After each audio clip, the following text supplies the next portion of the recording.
I saw this post on Reddit and I thought it was a pretty good time to talk about this again, because there are a lot of different numbers on the back end, on the front end that, hey, like 0.99 is great, but if you want the lowest monthly payment, it makes sense to actually lease some of the vehicles, whether it doesn't on other sides of the vehicles, like the Model 3 versus the Model Y. And so Mindless Respect posted this. Hello, this is my first Reddit post looking for an EV, but with this 0.99% APR, it has me thinking, should I lease or actually finance the vehicle? What should I actually do? And a lot of people kind of were going back and forth. There's some people saying like, you shouldn't even be financing vehicles anyway because of depreciation. And a lot of that is correct in a sense, because now that 0.99 is here, it may be tempting to kind of go back and forth between whether you should finance the vehicle or at least the vehicle. But the one thing you do need to keep in mind, like right now, if I were to give you like advice, surface level, like non-financial advice in any sort of way, the Model 3 lease is more attractive in a sense that the payments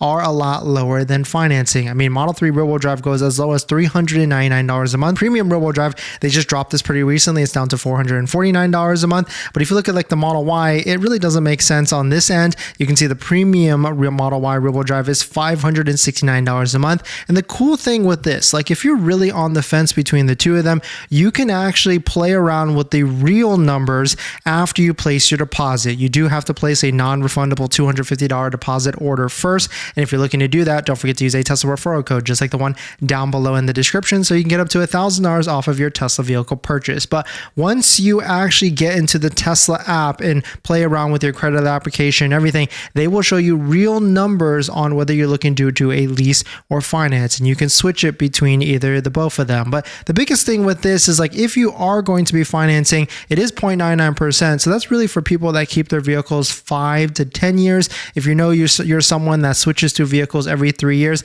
then leasing is going to be your best bet, and you won't lose as much money if you're looking to lease, because at least it's like locked in at that point in terms of your monthly payments and everything. But leasing also does have an interest rate, and so we haven't pulled it anytime recently, but usually the interest rate of a lease is like 4, 5, maybe even 6, 7%. So you're still paying interest on a lease because you're financing what you're borrowing versus borrowing with the vehicle loan of the 3 years versus like owning or financing the vehicle for 5 years. And so let us know what your thoughts are. Let us know what you're thinking. On top of that, leasing does have extra fees that financing doesn't either. There's acquisition fees, there's disposition fees. So an acquisition fee is a fee that you pay at the front of it, and a disposition fee is $350 that you pay at the end of it, unless you get another Tesla. Then maybe Tesla will waive it for you at the end of the day. But either way, both of these are really good options in a sense that if you do a lease, it is a great way to kind of protect yourself from depreciation,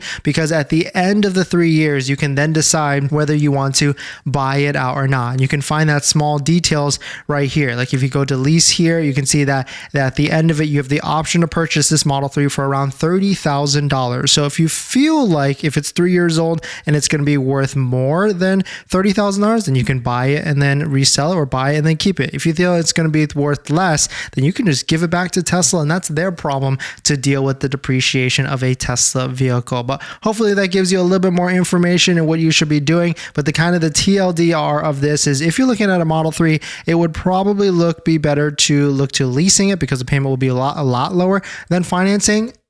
But if you're looking to get a Model Y, more than likely the financing will be a better deal, because the Model Y lease payments are not good in any sort of way. They're actually pretty high, and they do also require a big amount down to get approved as well. But let us know what your thoughts are. Let us know what you're thinking. Now that you've bought your Tesla, or you're about to buy your Tesla, did you know that it comes with 0 accessories? Seriously, not even a phone mount. But don't worry, we've got you covered. In my opinion, there's a few must-haves that every Tesla owner should get, like a phone mount so your phone doesn't fly off during acceleration, a center console organizer because without it, you're going to lose a bunch of stuff, and my newest favorite, an invisible underscreen station mount from Jowa, a great place to store sunglasses. And all of these accessories plus more you can get from our partner Jowa. And you know these accessories are good because I actually use all of their stuff. And if you use our promo code down below in the description, you can save some money and support the channel as well. But Jowa doesn't stop at just the basics. They've got a wireless game controller that fits perfectly in the glove box, a portable air compressor for peace of mind on those long road trips, and even an electric scooter. Because why walk from the superchargers or level 2 chargers? So not only will you save some money by using our promo code down below in the description, you can also get free shipping on orders over $120. So definitely check it out, link down below in the description. Thank you to Joe for partnering with us on this channel, and let's get on to the next topic.